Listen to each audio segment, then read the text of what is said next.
শান্তি। আজ আমরা শুনব শিবরাত্রির আধ্যাত্মিক রহস্য কি। এই সময় চতুর্দিকে শিবরাত্রির অনুষ্ঠান হয়ে চলেছে। সবাই যাচ্ছেন, শিবের মাথায় জল ঢালছেন, উপবাস করছেন, তার মাথায় দুধ, গঙ্গা জল এগুলো অর্পণ করছেন, কাঁটা ফল, বিষ ফল এগুলো তার কাছে অর্পণ করছেন, রাত্রি জাগরণ করছে। এবার আসুন আমরা এগুলোর আধ্যাত্মিক রহস্য জেনে নিই। আসলে তার কাছে যে উপবাস করা হয়, এই উপবাস কথার অর্থ কি? উপবাস কথার অর্থ আসলে না খেয়ে থাকা এরকম নয়। উপ কথার অর্থ নিকটে, বাস মানে আমরা জানি বাস করা বা থাকা, অর্থাৎ উপবাস মানে তার নিকটে, তার কাছে বাস করা। আর তাকে যে কাঁটা ফল, বিষ ফল এগুলো অর্পণ করা হয়, এর অর্থ কি? সব দেবী দেবতাকে কত সুন্দর সুন্দর ফুল দেওয়া হয়, আর তার কাছে আকন্দ, ধতুরা এইসব ফুল দেওয়া হয়। যত কাঁটা ফল, বিষ ফল, সুগন্ধ নেই এরকম ফুল দেওয়া হয়। কেন?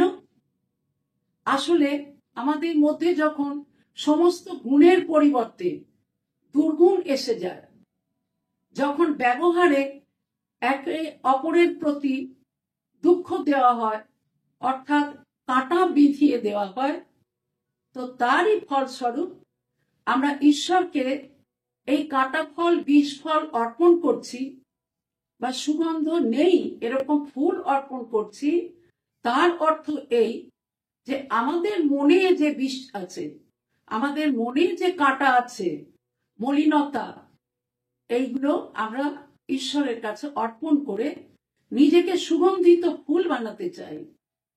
আমি তো সুগন্ধবিহীন ফুল হয়ে গেছি, তো তার কাছে যদি আমি এগুলো অর্পণ করে দিই, আমার মনের কালিমা, আমার দুর্গন্ধ, আমার নির্গুণ, এগুলো যদি আমরা তার কাছে দান করি, তো তার পরিবর্তে তিনি আমাদেরকে সুন্দর সুগন্ধিত ফুল বানিয়ে দেবেন, আমাদেরকে কাঁটা থেকে ফুল বানিয়ে দেবেন। তাই এগুলো অর্পণ করা হয়। আর তার মাথায় যে দুধ বা গঙ্গা জল দেওয়া হয়, আসলে শিববাবাই কিন্তু আমাদের প্রতিদিন তার জ্ঞান গঙ্গা, অর্থাৎ আধ্যাত্মিক জ্ঞান তিনি আমাদেরকে প্রতিদিন দিতে থাকেন, যার দ্বারা আমরা কিন্তু, তিনি তো জ্ঞানের সাগর, তো আমরাও মাস্টার জ্ঞানের সাগর হয়ে যেতে পারি। আমরাও সেই জ্ঞান অন্যকে শুনিয়ে তার জীবনকে পরিবর্তন করতে পারি। যেমন শিব বাবা আমার জীবনকে পরিবর্তন করছে, সেরকম আমিও অন্যের জীবনকে পরিবর্তন করতে পারি। তো আমার কাছে যে জ্ঞান থাকবে সেটাই তো আমি অন্যকে দিতে পারবো। তাই আমরা প্রতিদিন এই আধ্যাত্মিক পড়াশোনা করি এবং তিনি আসেন সহজ রাজযোগ অর্থাৎ মেডিটেশনের শিক্ষা দিতে।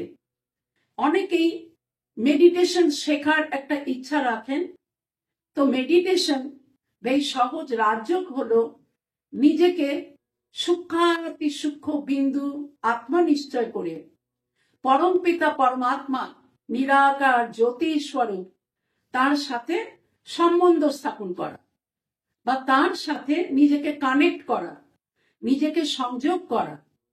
যখন আমি আত্মা পরমাত্মার সাথে সংযুক্ত হয়ে যাই, তখন কিন্তু যোগ অগ্নি বলা হয়, যে অগ্নির দ্বারা আমাদের ভিতরকার জন্ম জন্মান্তরের পাপ, আমাদের দুষ্কর্ম এগুলো ভস্মীভূত হয়ে যায়। তখন আমরা এক নতুন আমিতে পরিণত হয়ে যাই।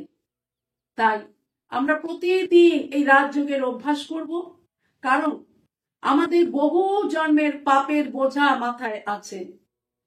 আমাদের কল্যাণকারী শিব বাবা, যিনি আমাদের পরম প্রিয়, যিনি নিঃস্বার্থ নিষ্কাম আমাদেরকে এসে সেবা করছেন, তাই তার কাছে যদি আমরা তার সাথে মিলিত হই, তো আমাদের খুব সহজভাবে আমরা কিন্তু পবিত্র হয়ে যেতে পারি। ঈশ্বর তো পবিত্রতার সাগর। আমরা জানি, আমরা কথায় বলি, যেমন সঙ্গ তেমনি রং, সৎসঙ্গে স্বর্গবাস, অসৎ সঙ্গে নরকবাস। তো তিনি তো সৎ, তাকে বলাও হয় না সত্যম শিবম সুন্দরম। তিনি সত্য, তিনি সুন্দর, এবং তিনিই কিন্তু পবিত্র। তো তার সান্নিধ্যে এলে, তার সঙ্গে আমাদের সম্বন্ধ হলে আমিও কিন্তু সম্পূর্ণ বদলে যেতে পারি। যেমন আমরা বাল্মীকি মুনির কথা জানি। বাল্মীকি মুনি কিন্তু একসময় রত্নাকর দস্যু ছিলেন। তপস্যার বলে তিনি বাল্মীকি হয়েছিলেন।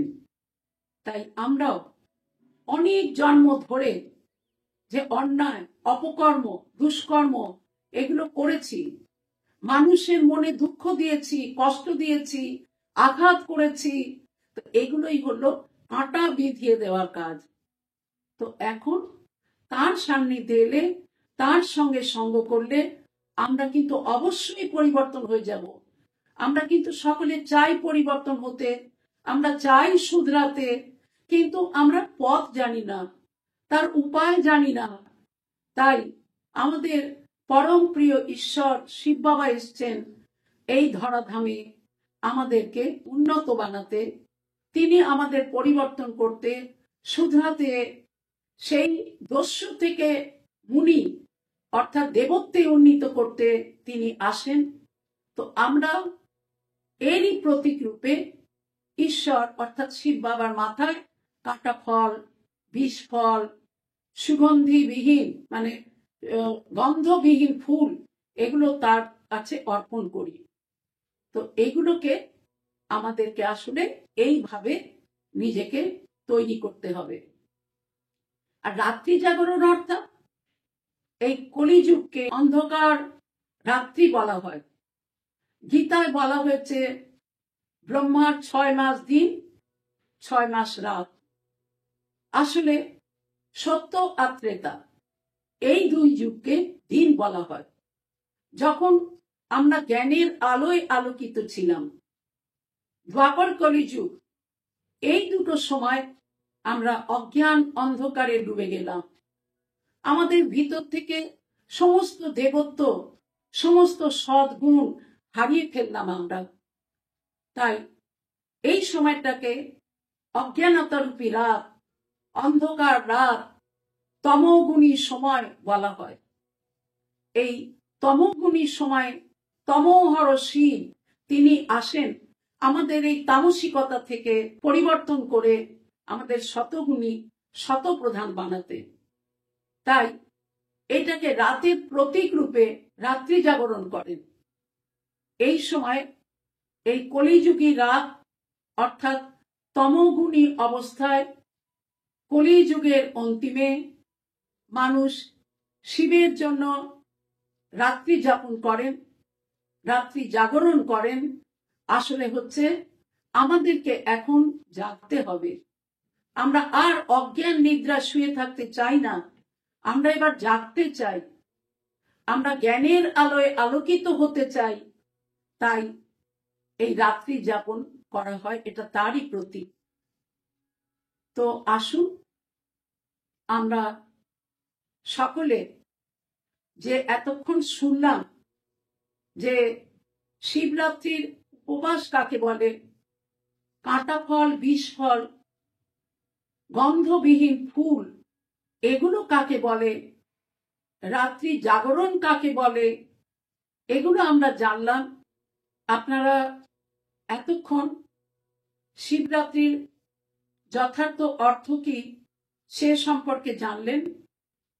আপনারা নিশ্চয়ই সেই অনুসারে শিবরাত্রির ব্রত পালন করবেন, শিবরাত্রির রাত্রি যাপন করবেন, এবং এগুলো যথার্থ রূপে জানার পর আপনারাও আসুন শিব বাবার সান্নিধ্যে, যাতে আপনারাও বিশ্ব পরিবর্তনের কাজে সহযোগী হয়ে উঠতে পারেন। ওম শান্তি।